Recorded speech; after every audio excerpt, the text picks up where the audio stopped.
नमस्कार, जय श्री राम। मैं मनोज भारद्वाज, योगा एंड एक्यूप्रेशर। इस वीडियो में आपका स्वागत करता हूँ।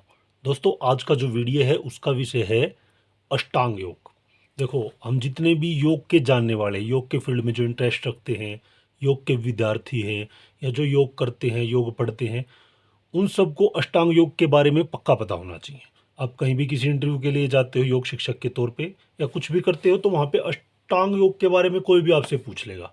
और यदि आप ये अष्टांग योग के बारे में नहीं बता पाते हो तो बोलेंगे फिर काय का योग तुम्हें आता है। तो आज हम पढ़ाई करेंगे अष्टांग योग के बारे में डीपली थोड़ा सा। तो अष्टांग योग क्या है? महर्षि पतंजलि ने योग साधकों की 3 श्रेणियां बताई है: उत्तम साधक, मध्यम साधक, अधम साधक।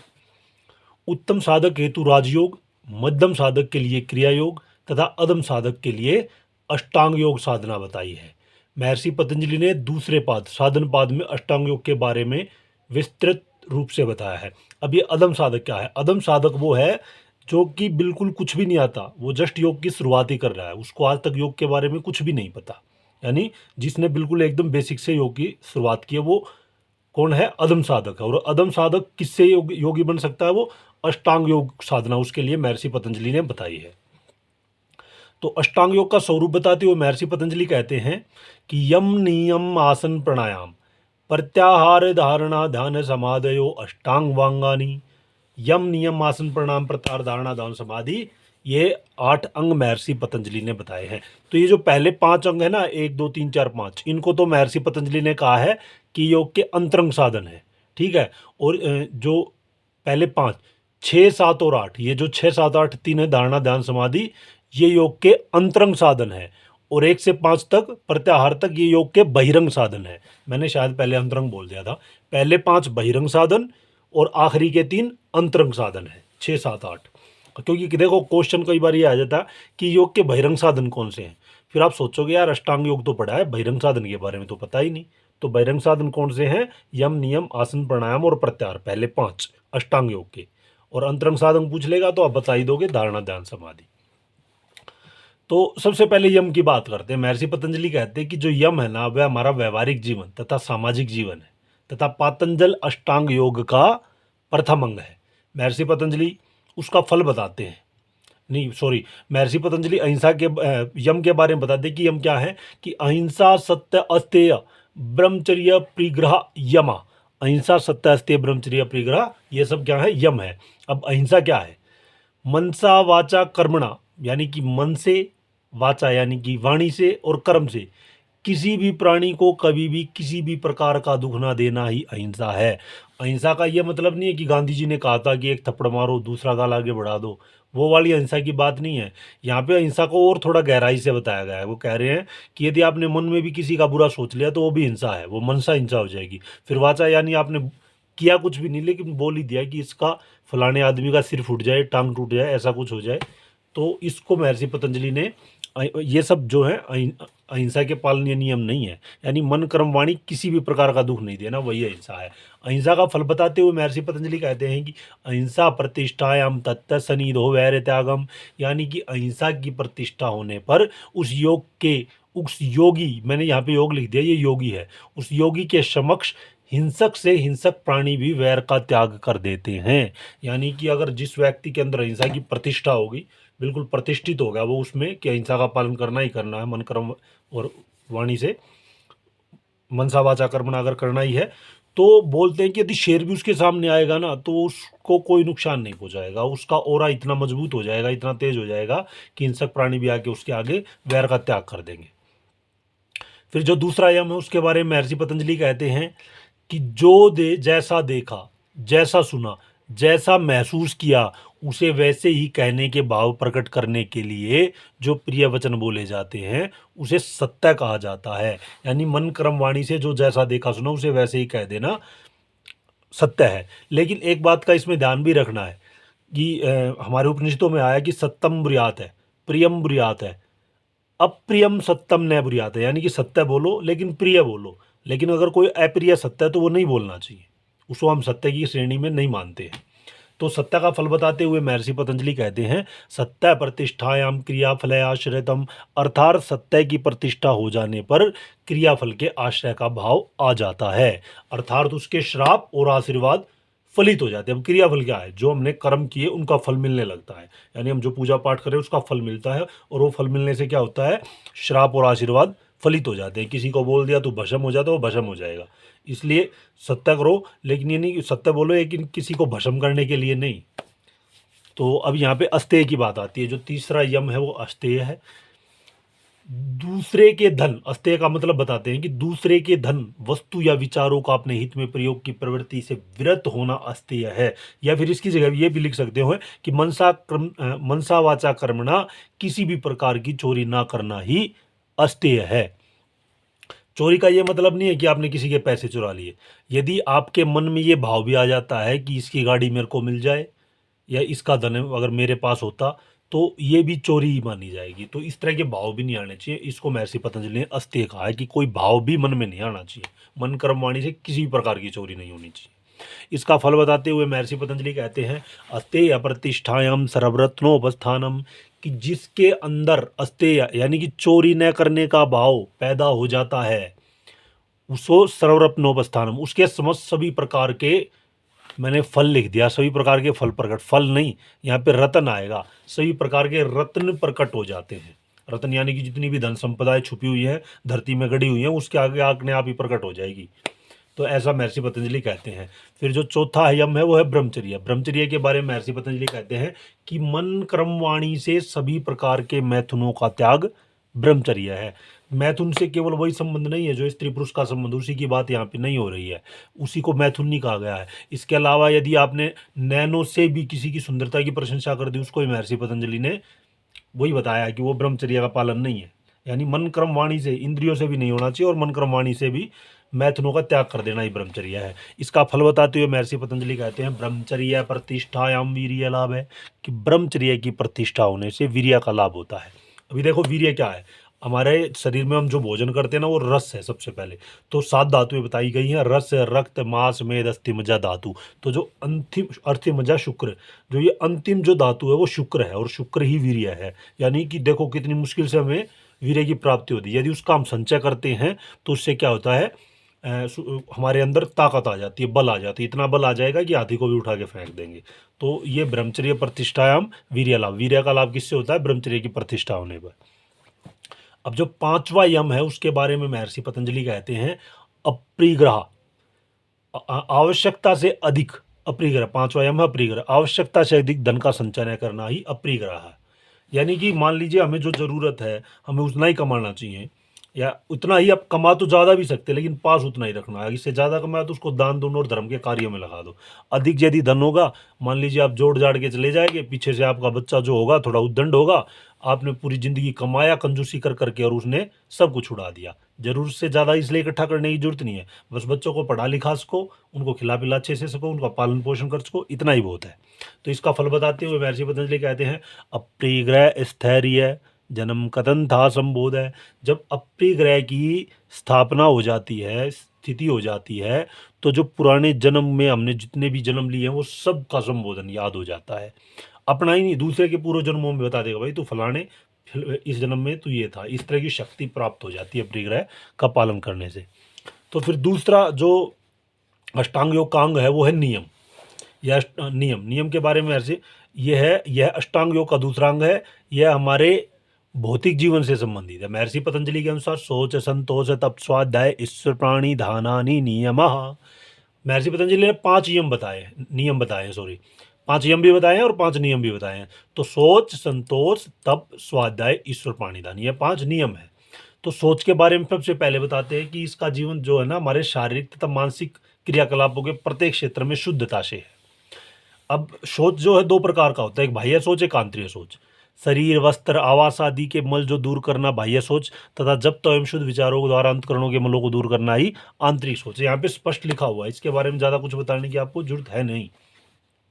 तो इसके सोच के फल को महर्षि पतंजलि कहते हैं कि सोच संवांग जुक्सा प्रय संसर्ग, कि सोच की जब स्थिति हो जाती है तो अपने अंगों के प्रति वैराग्य का भाव और दूसरों से संसर्ग न करने की इच्छा उत्पन्न हो जाती है। अपने अंगों के प्रति वैराग्य का भाव मतलब इसका ये मतलब नहीं कि वैराग्य आ गया और नहाना दाना भी छोड़ दिया, कोई साफ सफाई की जरूरत नहीं, इसका ये मतलब नहीं है।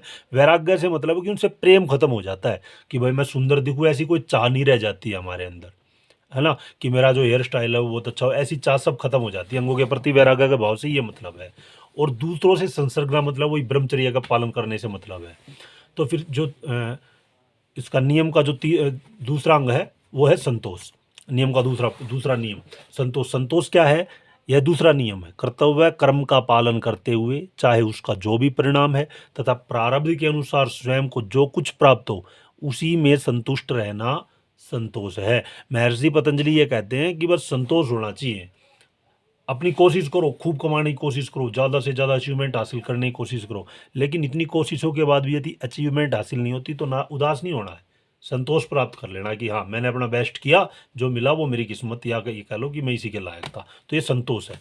संतोष का फल बताते हुए महर्षि पतंजलि कहते हैं संतोष धनुत्तम सुख लाभ है, यानी कि जो व्यक्ति संतोष करना सीख जाता है ना उसको सुख ही सुख होता है जीवन में।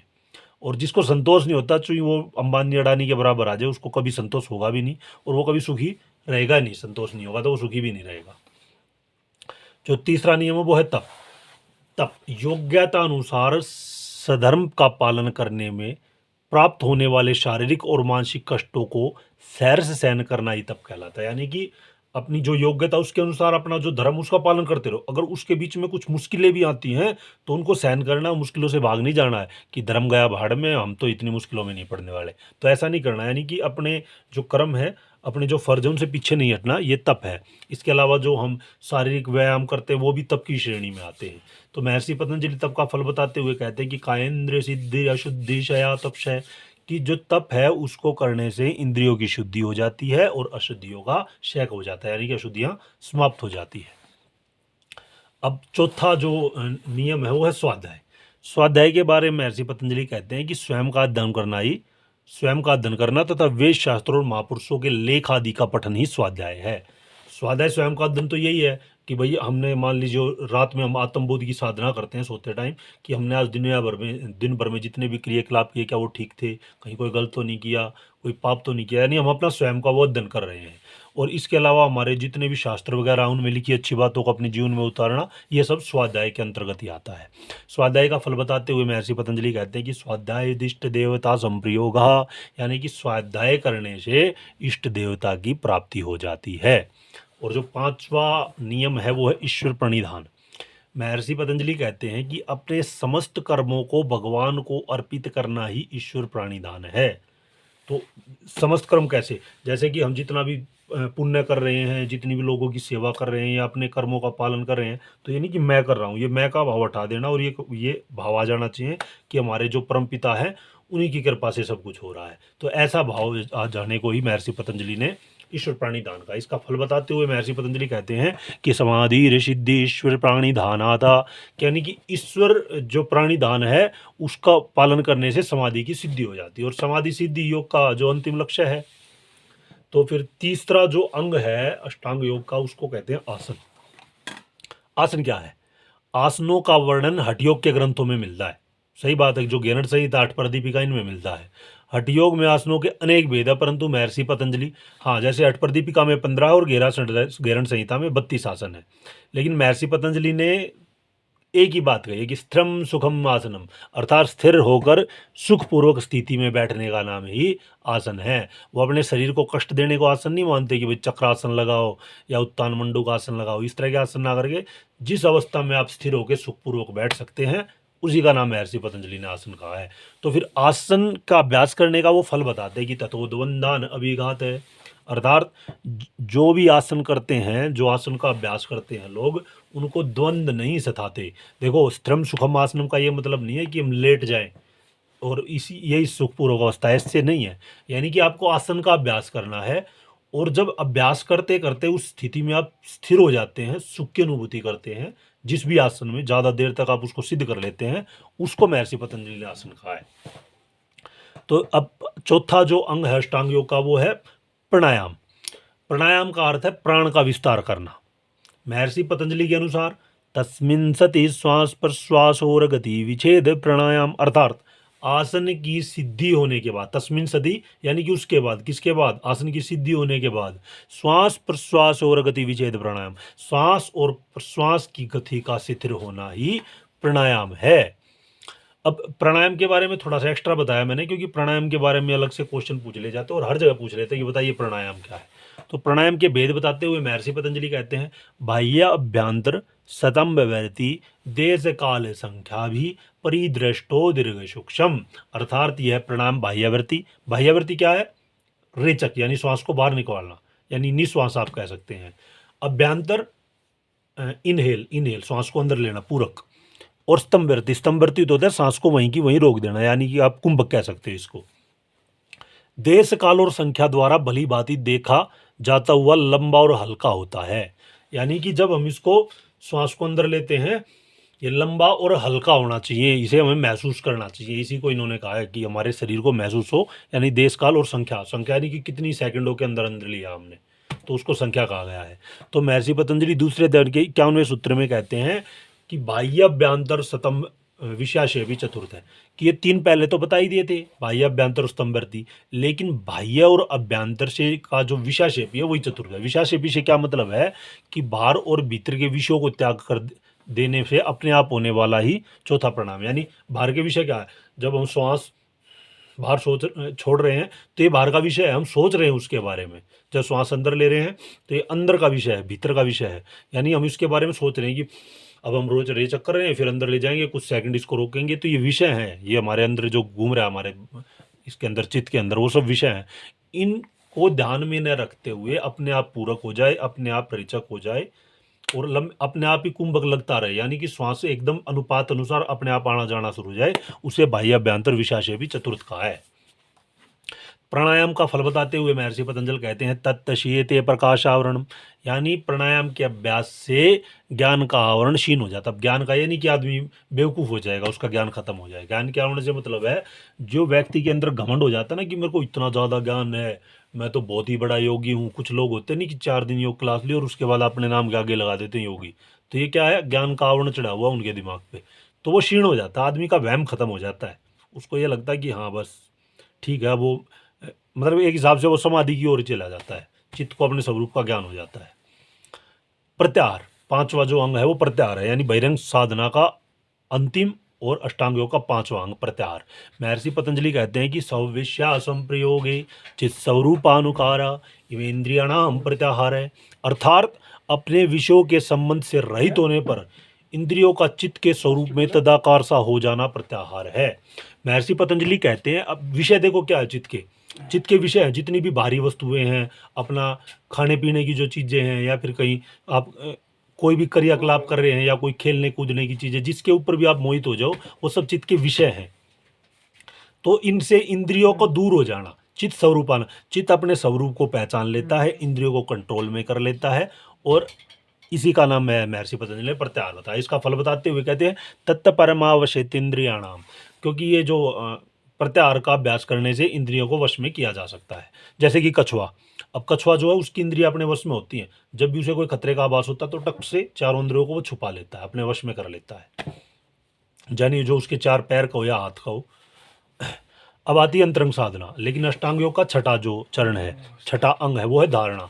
महर्षि पतंजलि कहते हैं देश बंध चित्तस्य धारणा, कि यानी कि जो हमारा जो चित्त है ना, उसका किसी एक जगह पर ठहरने का प्रयास करना ही धारणा है। अब चित्त क्या है, मान लीजिए किसी इष्ट देवता की मूर्ति है, उस इष्ट देवता की मूर्ति के ऊपर हम ध्यान लगाने की कोशिश कर रहे हैं कि बस मेरा ध्यान जो है हमारे जो इष्ट देव उसी में लगा रहे, इस कोशिश को ही धारणा कहा गया है। फिर उसके बाद इसके फल के बारे में महर्षि पतंजलि ने कुछ नहीं बताया, धारणा का जो फल है वो नहीं बताया, बस इतना बताया कि देश वंचितस्य धारणा। फिर आ जाता ध्यान, तत्तर प्रत्यय एकतांता ध्यानम। महर्षि पतंजलि ने कहा है कि चित्त को जहाँ लगाने का हम अभ्यास कर रहे हैं, जहाँ लगाया है उसका वहाँ ठहरना, यानी हमने लगा तो लिया लेकिन वो ठहर नहीं रहा था, पहले इधर उधर भाग जा रहा था। एक इधर तो हम इष्ट देवता की पूजा कर रहे थे, अचानक फ़ोन बज गया, हमने ठग से उठा लिया, तो मतलब खुश हम चित्त को ठहराया तो था लेकिन रुक नहीं रहा था, वो धारणा थी। लेकिन अब ध्यान में क्या हो रहा है कि चित्त को हमने अपने इष्ट देव पे लगा लिया और वो वहीं पे ठहर गया।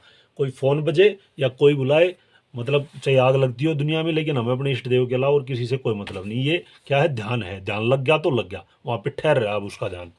और उसके बाद आती है समाधि। महर्षि पतंजलि कहते हैं, ध्यान का भी महर्षि पतंजलि ने कोई फल नहीं बताया। समाधि, समाधि के बारे में महर्षि पतंजलि कहते हैं, तदेवार्थ मात्र निर्व्यासम स्वरूप शून्यमेव समाधि। जब केवल देह मात्र की ही प्रतीति होती है और चित्त का निज स्वरूप शून्य सा हो जाता है, तब वही ध्यान समाधि हो जाता है। कि पहले तो ध्यान लग चुका था अब हमारा, लेकिन अब हमारे ध्येय की प्राप्ति होगी। हमें जिस ध्येय के लिए हम ध्यान को लगा रहे थे वो हमें प्राप्त हो चुका और स्वरूप शून्य में स्थापित हो गया, यानी कि आत्मा को अपने स्वरूप का ज्ञान हो चुका है। उसी को महर्षि पतंजलि ने समाधि कहा है। समाधि के प्रकार बताए हैं दो महर्षि पतंजलि, एक संप्रज्ञात समाधि, एक असंप्रज्ञात समाधि। संप्रज्ञात समाधि को सबीज और असंप्रज्ञात समाधि को निर्बीज समाधि भी कहा गया है। जो संप्रज्ञात समाधि होती है ना, ये सतोगुण और तमोगुण का नाश हो जाता है और सत्वगुण प्रदान होता है। यानी इसको आप चित्त की वो अवस्था कह सकते हो, एकाग्र अवस्था, चित्त की एकाग्र अवस्था, ये संप्रज्ञात समाधि है। फिर आती है असंप्रज्ञात समाधि। इसमें भी सत्वगुण जो बचा हुआ था संप्रज्ञात समाधि में, वो भी समाप्त हो जाता है और चित्त तो अपने स्वरूप में स्थापित हो जाता है, सत्वगुण भी समाप्त हो जाता है। ये इसको हम कहते हैं त्रिगुणातीत। ये जो स्थिति है ये त्रिगुणातीत है। तीनों का अभाव हो चुका है। यहाँ पे कुछ भी नहीं है, कोई भी गुण इसके अंदर नहीं बचा हुआ है। सत्वगुण भी समाप्त हो गया है। निर्गुण, निर्गुण अवस्था इसको कहा जा सकता है। और निरुद्ध अवस्था भी, इसको अगर चित्त की अवस्था की बात की जाए तो चित्त की ये निरुद्ध अवस्था है। तो ये हमारा यहाँ पे अष्टांग योग का जो चैप्टर है समाप्त हो जाता है। अगर किसी को कोई भी डाउट है आप कमेंट करके पूछ सकते हो। धन्यवाद। जय हिंद, जय भारत, जय श्री राम। इसके PDF की आवश्यकता हो तो आप मुझसे मंगवा सकते हैं।